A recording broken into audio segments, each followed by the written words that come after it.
Hello, Bernabi, and welcome to this week's Bernabi Wrap. It's been an incredible week celebrating Halloween. Between the classroom parties, costumes, and performances, we've had a ton of fun and made some really special memories. It's also been a great week to use our power of one, so let's recognize some students.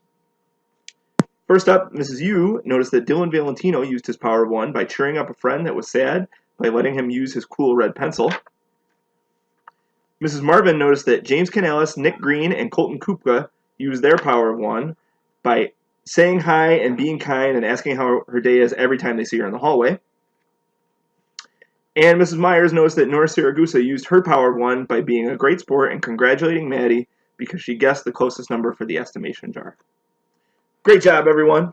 So now, looking forward to next week, we have our next PBIS assembly on Thursday at 2:40 p.m. We'll be recognizing some students showing outstanding respect and learning about what fairness really means.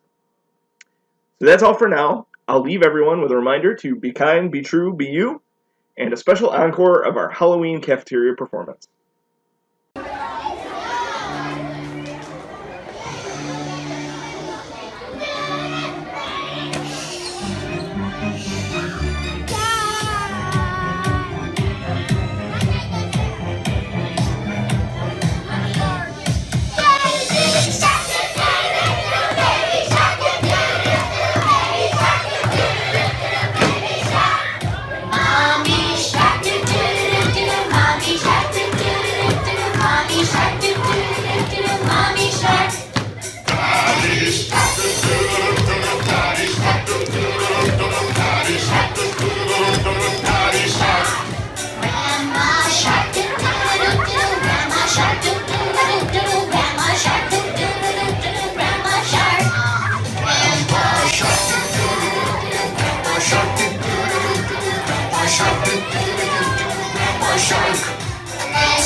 Save that plastic, save that plastic, save that